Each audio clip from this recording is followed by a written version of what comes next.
Olá, bem-vindos a mais um episódio do nosso Undicast.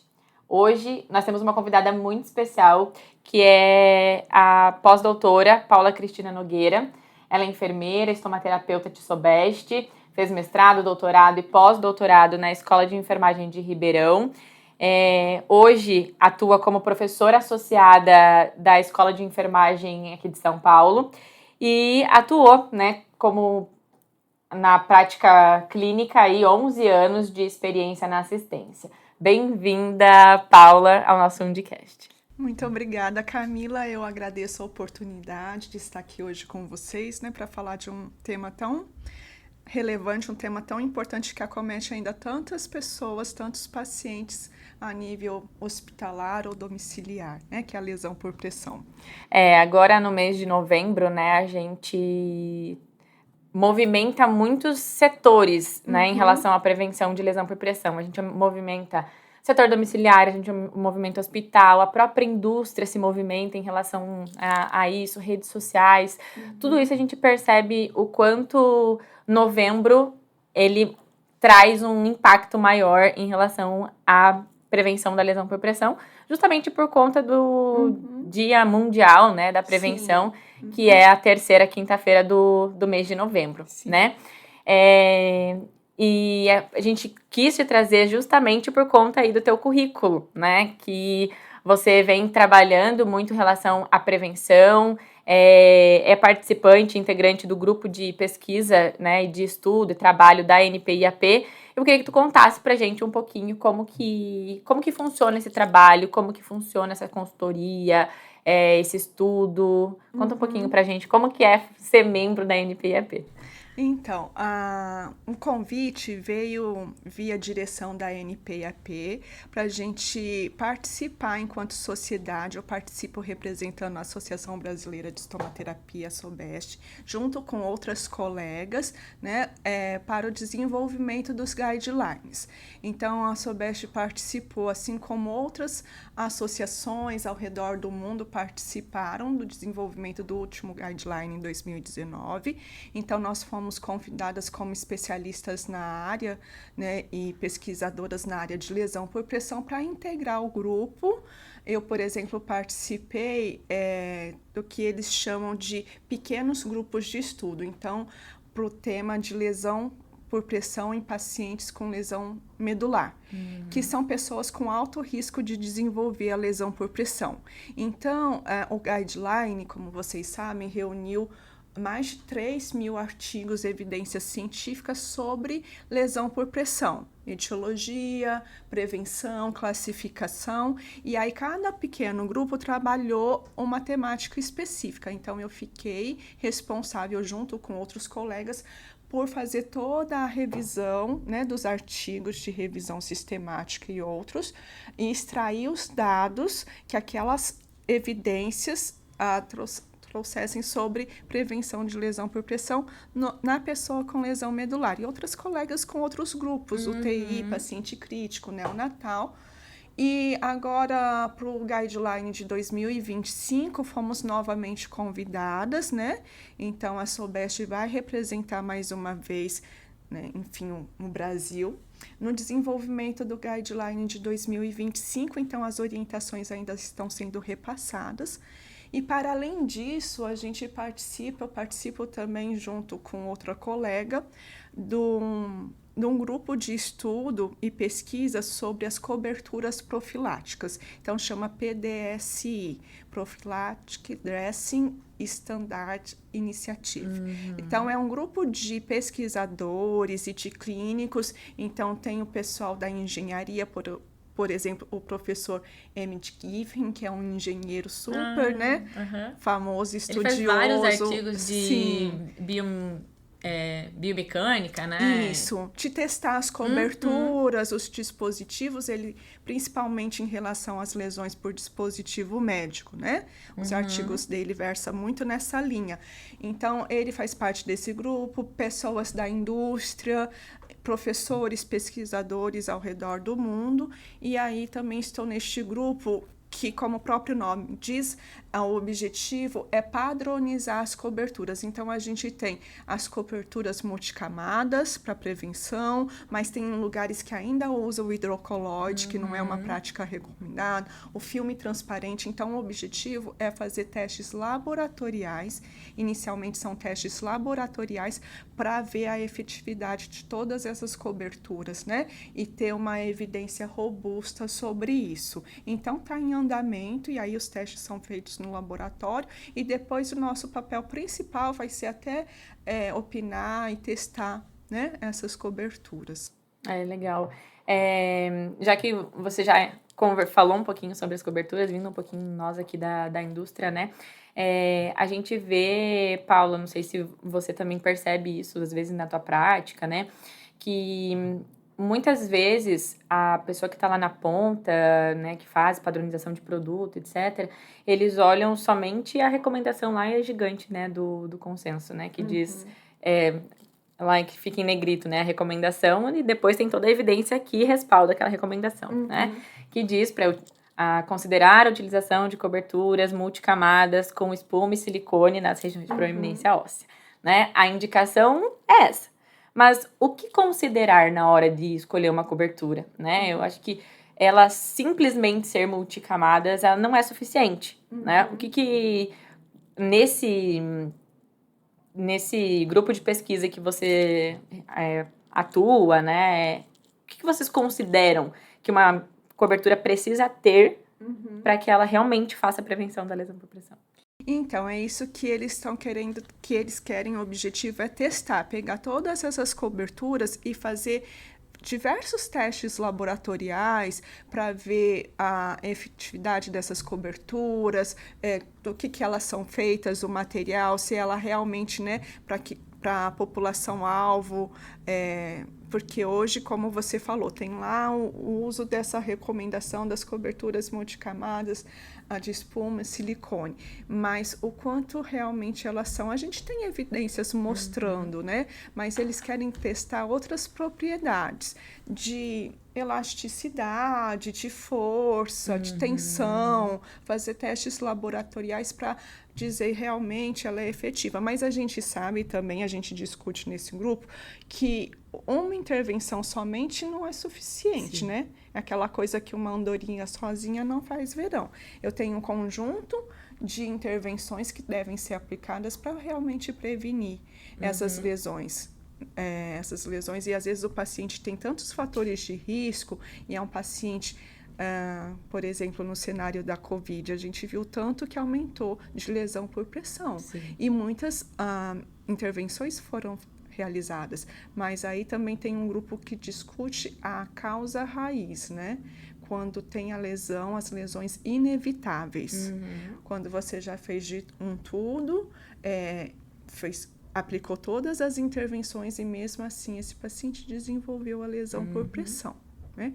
Então, mas voltando lá, né, para este grupo de estudo, então eles vão fazer testes laboratoriais para testar várias propriedades físicas e outras dessas coberturas.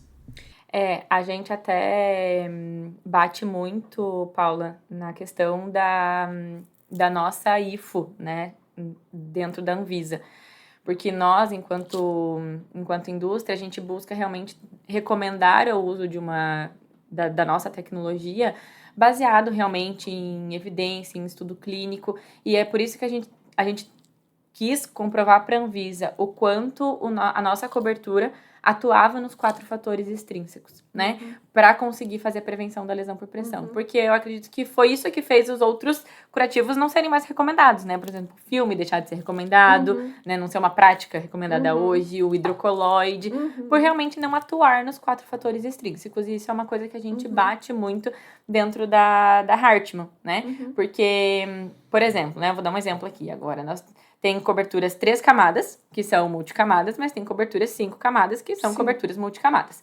Ambas são, né? Nós temos os dois tipos de cobertura, 3 e 5. E a gente recomenda para prevenção da lesão por pressão a que tem 5 camadas, porque a gente sabe que ela consegue atuar nos 4 fatores extrínsecos, né? Principalmente aí quando a gente fala na questão do cisalhamento, né? Para que ela consiga fazer essa... diminuir essa tensão, né? Que é isso que é muito estudado pela parte da bioengenharia, né? Com certeza, e isso que eles estão testando, essa questão do cisalhamento, dessas forças, né, extrínsecas.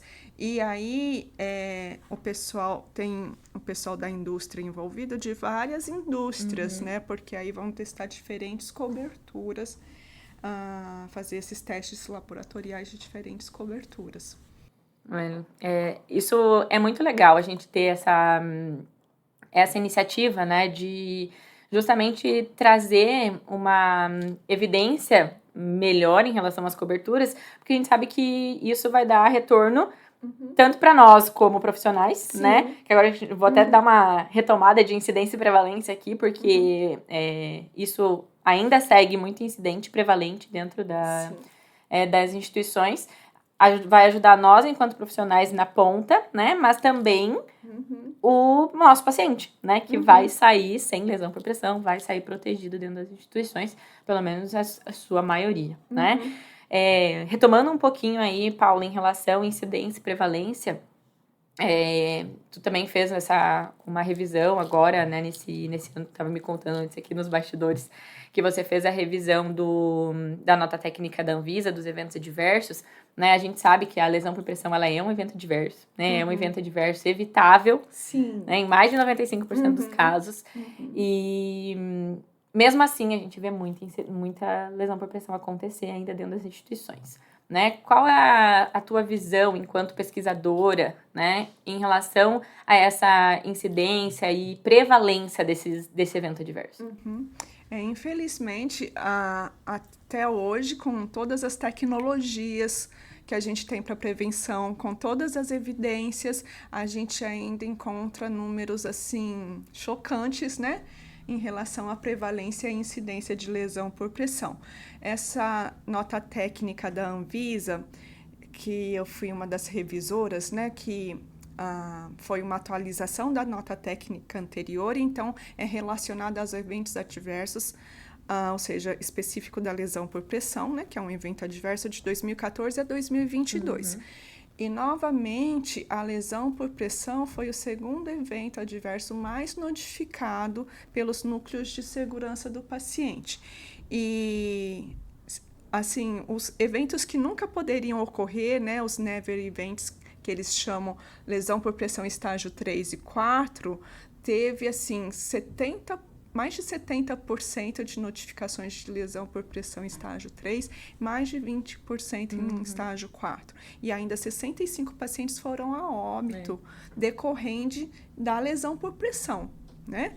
E, assim, a gente vê, nossa, né, são números, assim, que traz um aperto, né, no coração, porque tudo que a gente tem pesquisado e feito, ainda a gente tem esses números, e é fora aqueles que não foram notificados, que a gente sabe dos casos, isso, né, que eu ia te perguntar agora, né? Porque acredito que ainda tenha muita subnotificação. Eu uso muito esses relatórios da Notivisa, né? Dos incidentes. E às vezes tem lá, né? Você teve, sei lá, 5 mil lesões por pressão estágio 4, né?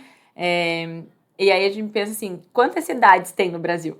Se a gente for pensar o número de cidades que a gente tem no Brasil e o número de lesões por pressão que a gente tem notificado, pode parecer muito esse número, 5 mil é grande, né? Um número grandão, né? 60 mil lesões por pressão no Brasil, mais ou menos em um ano, né? A gente tem nas lesões no todo. Mas se a gente dividir isso por número de cidades, não dá 10 lesões por pressão por mês. Sim, a gente sabe que é bem mais do que isso, né, Camila?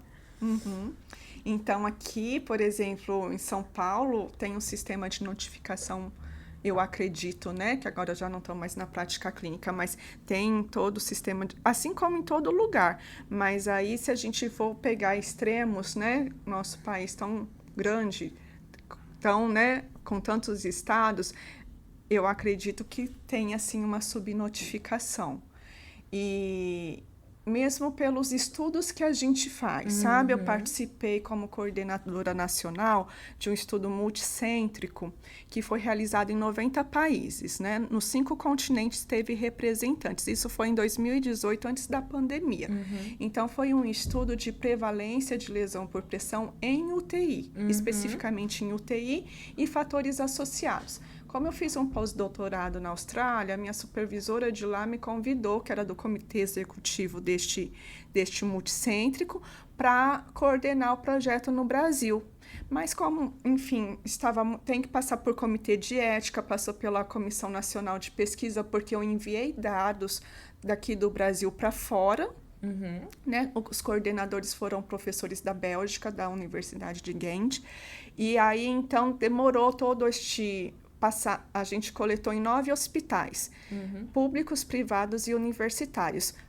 Todos os 8 de São Paulo e um universitário em Campinas, que foi os locais que a gente conseguiu, enfim, coletar. Mas a ideia era fazer no Brasil todo, enfim. Mas fazendo nesses 4 hospitais, nesses 9 hospitais, foram 28 UTIs, a gente teve uma prevalência de 34% de lesão por pressão, sendo assim a maior prevalência, mais de 40%, nos hospitais universitários e a menor prevalência nos hospitais privados, como a gente esperava, né? Porque, queira ou não, a gente analisou medidas preventivas também. O hospital privado tem um maior número de recursos materiais, tecnologias, com evidências que são indicadas, né, por evidência científica para prevenção, ao contrário do hospital público. Né? Então, a prevalência maior foi nos hospitais públicos e universitários. Enfim, esse foi um multicêntrico, né? E o multicêntrico geral, que foi em 90 países, com mais de 117 UTIs, identificou uma prevalência geral de 26,8%, mas os países de mais baixa renda ou em desenvolvimento, América Latina, por exemplo, teve os maiores índices, né? Como a gente já esperava. E aí, com a pandemia, a gente viu que aumentou muito. E aí, seja por recursos materiais, recursos humanos que estavam super sobrecarregados. Então, a gente viu um aumento assim, considerável na prevalência, na incidência de lesão por pressão, especialmente nas lesões por dispositivo médico.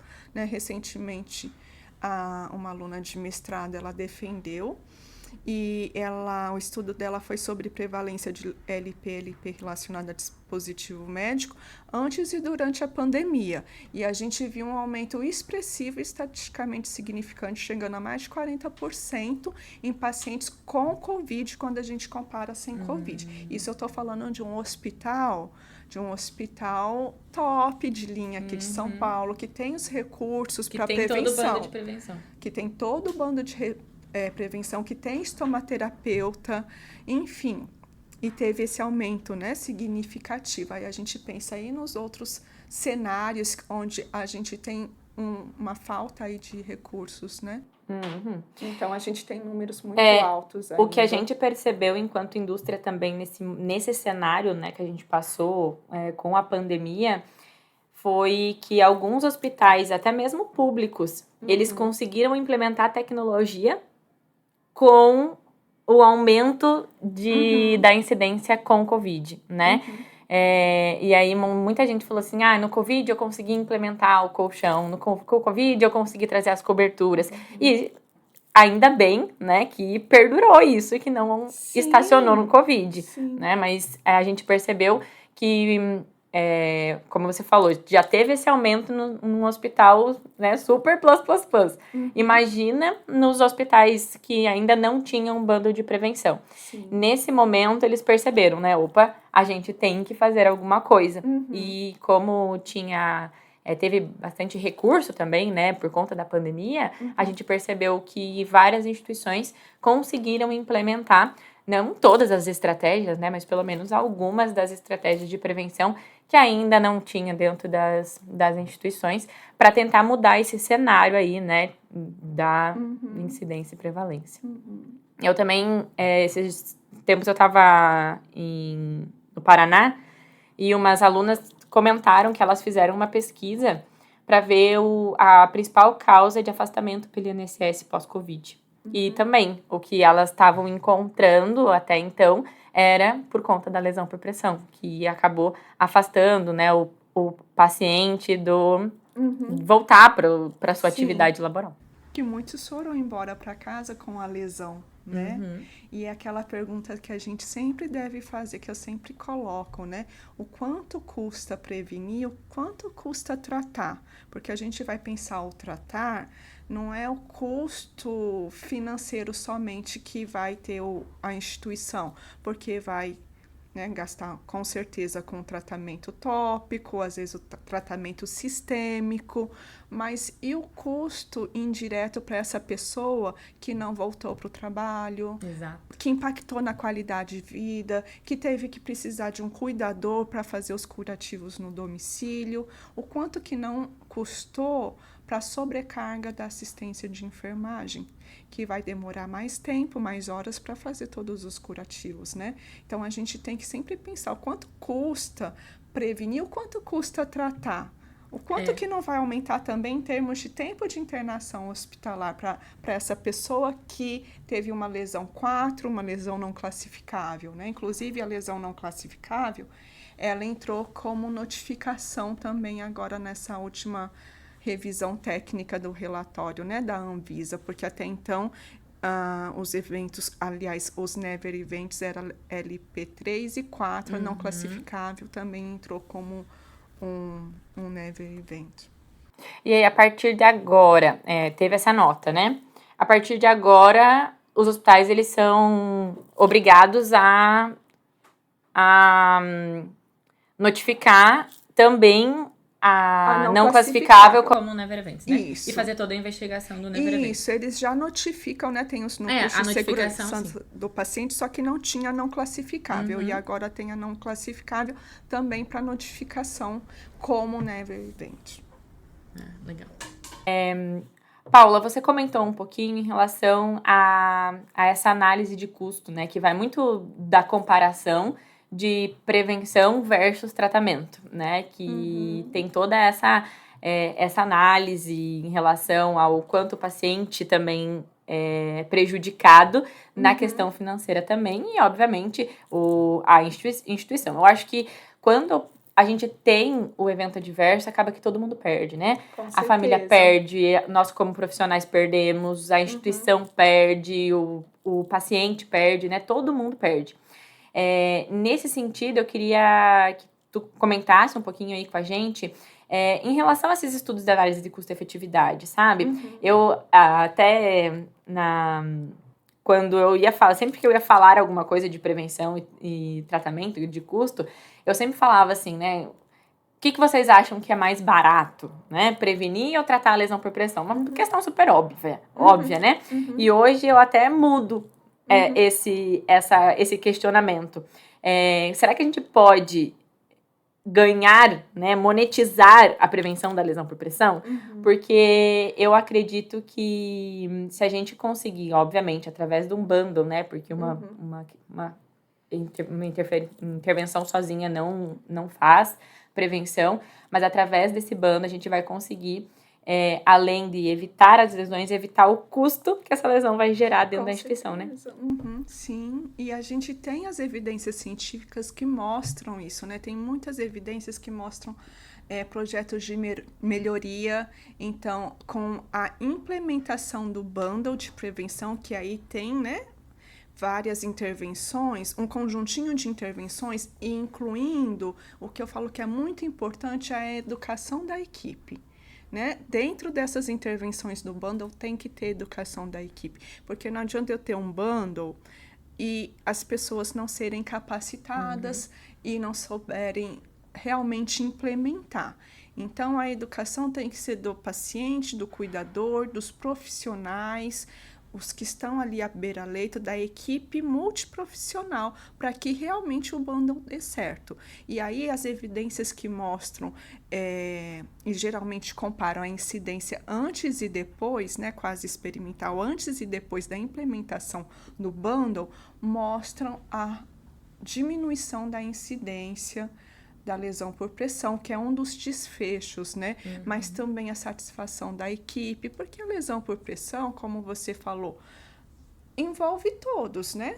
Envolve a gestão, os pacientes, pacientes têm os seus fatores de risco, envolve a equipe, é um indicador de qualidade. Então, se eu tenho uma alta incidência, reflete negativamente na qualidade da assistência, não só da enfermagem, mas da qualidade da assistência daquela instituição, né? Então, a gente tem esses estudos que mostram a diminuição aí acentuada da incidência quando o bundle foi implementado e deu certo, né? E aí, o gestor também tem que, o gestor, né, que faz as compras e autoriza, ele tem que estar envolvido. Até hoje, às vezes, a gente tem lugares que usam colchão caixa de ovo, que a gente sabe que não previne a lesão por pressão. Já tem estudos mostrando os colchões que realmente não é o colchão sozinho, porque eu posso usar o melhor colchão, a melhor cobertura, mas se aquele paciente não tiver controlado tiver com a hiperglicemia, hipertensão, desnutrido, se não for reposicionado, não é colchão nem cobertura que vai fazer milagre, né? Então, assim, não adianta eu comprar uma superfície de suporte que está posto que não vai fazer diferença nenhuma. E aí é uma tecnologia mais barata, mas o barato muitas vezes vai sair caro, né? Então, por que não investir numa tecnologia que tem evidência que realmente vai contribuir para a prevenção do que comprar, talvez, em maior número, uma tecnologia que a gente sabe que não é efetiva? Eu vi um estudo de 2022, não sei se você já leu esse estudo, Paula, da revista Estima, da Sobest, tá? Eles fizeram análise do impacto orçamentário do colchão viscoelástico, né? E em pacientes com AVC. A média de internação dos pacientes era de 22 dias. Aí eles pegaram o valor do colchão, dividiram pela quantidade de dias que esse paciente ia ser prevenido, né, por conta da média que tinha no hospital. E no período de 5 anos, que era a validade do colchão, quantos pacientes iam conseguir utilizar aquela tecnologia, tá? Deu R$35 por internação, ou seja, por 22 dias. Dava R$1,75 por paciente por dia, o uso de uma tecnologia que a gente sabe que vai ser efetiva. No final do estudo, do impacto orçamentário, obviamente, não deu economia, porque foi feito um investimento numa tecnologia, né? E eu acho que não deu impacto pelo fato que eles não avaliaram todo o bundle, né? Eles avaliaram exclusivamente o colchão como a estratégia, né? Sim. Então, aí não deu um impacto significativo aí em relação a menos custo. Mas eu achei que foi uma estratégia já super legal, né? Sim, de fazer com essa certeza. análise do colchão. Porque realmente, o que você falou, às vezes as pessoas compram um colchão, até às vezes na residência, a gente tem muita lesão domiciliar, né? Compram um colchão que não é efetivo, que não tem evidência que faz prevenção de lesão por pressão, acabam gastando e não resolve o problema, né? Com certeza, né?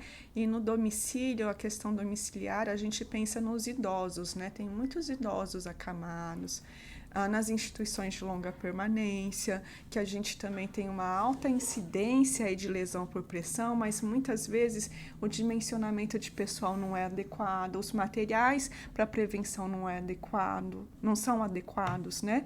E isso com certeza impacta aí para que se desenvolva, para que essa pessoa acamada, por exemplo, desenvolva lesão por pressão. E a gente também não pode esquecer de retratar, acho que nessa conversa de custo, né? O trabalho do profissional, a gente também custa caro para a instituição, com né? certeza. E dentro de um protocolo de prevenção, mais de 70% é mão de obra, né? Sim. E até arrisco dizer mão de obra da enfermagem, né? A maior parte do protocolo de prevenção é realmente a mão de obra da enfermagem, reposicionamento, né? Que isso também gera um custo para a instituição, o tempo de reposicionamento, né? Numa unidade de terapia intensiva, por exemplo. Sim. Eu acho que isso também a gente tem que considerar como economia. Porque quando a gente está fazendo o tratamento, a gente tem o profissional que está lá fazendo o curativo E a gente tem que fazer prevenção também. Com certeza. Né? A prevenção sempre vai estar em todo momento, né? Independente dele ter uma lesão por pressão, que a gente não quer que queira, mas tem a lesão por pressão. Se não atuar junto com a prevenção, ele vai ter outras ou não vai cicatrizar, por exemplo. Eu sempre falo, né, para os alunos, não adianta fazer o curativo, usar a melhor tecnologia para fazer o curativo na sacral, se mantiver aquela pessoa o tempo todo com a pressão exercida. Posição dorsal. Né? Tem que fazer o reposicionamento de qualquer forma, tem que ver o estado nutricional dessa pessoa, tem que avaliar a pele diariamente, né? E, inclusive, falando da sobrecarga e da enfermagem, tem um artigo também que foi publicado em 2018, que avaliou a incidência de lesão por pressão e os fatores associados, e dentre os fatores associados, os fatores de risco para o desenvolvimento da lesão, avaliaram não somente os dados demográficos e clínicos, mas avaliaram a sobrecarga da equipe de enfermagem por meio do NAS, né, do Nursing Active Score, e viu que cada ponto a mais no NAS, ele acaba sendo também um fator. Teve uma associação estatisticamente significativa com o aumento do número, aumenta 1,5 ponto ou um pouco mais do que isso na sobrecarga da equipe de enfermagem, ter a lesão. Porque uma lesão por pressão estágio 3, estágio 4, né, a gente vai lá, vai fazer o curativo, dependendo a extensão da lesão, a gente leva 1 hora, até mais, né, para fazer o curativo daquela lesão. Às vezes manda para um centro cirúrgico, né, fazer desbridamento de uma não classificável, por exemplo. Sim. Então, tudo isso eu acho que só vai aumentando cada vez mais o custo e a sobrecarga. Com certeza. Paula, antes da gente finalizar, porque agora nosso tempo está um pouquinho mais curto, eu queria que tu comentasse um pouquinho com a gente sobre as perspectivas para o futuro em relação ao bundle de prevenção, né? Tem alguma novidade aí em relação, já que tu já está fazendo parte, né? Foi convidada como representante aí da Sobest para atuar junto nesse novo consenso, guideline que vai sair em 2025. Sim, está previsto para 2025, então... Até achei que ia sair em 2024, mas não, né? Mas em 2025 a gente está iniciando os trabalhos.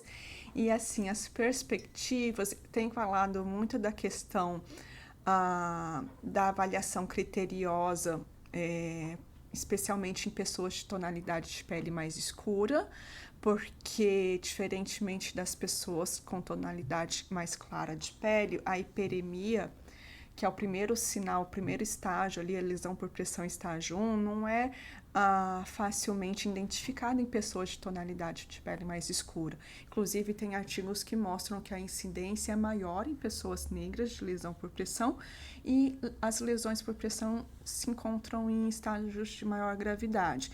Então, traz novamente a questão dessa inspeção rigorosa da pele, atentando-se para áreas de proeminências ósseas e onde tem dispositivos médicos, né? E essa inspeção tem que ser diária, às vezes mais do que uma vez por dia, o uso de escalas validadas já na admissão, e lembrando que a escala para avaliação de risco para o desenvolvimento da lesão por pressão, ela deve ser aplicada no momento da admissão, mas ao longo da internação, porque pode mudar né, o estado geral de saúde dessa pessoa a partir do momento que ele é admitido na instituição. Tem, inclusive, um estudo de custo que fala disso, que é da prevenção para todos, né? Porque a chance desse paciente de mudar o risco, mesmo sem risco ou baixo risco, e ele, durante a internação, aumente o seu risco, a probabilidade é muito grande, né? Sim. Então, fazer a estratificação de risco diariamente, mesmo que a gente tenha o tempo de enfermagem para fazer essa estratificação, é mais custo-efetivo. Com certeza, porque pensa num paciente cirúrgico, uma cirurgia de grande porte. O paciente às vezes entra numa condição e após a cirurgia vai para a UTI, está em uma condição totalmente diferente.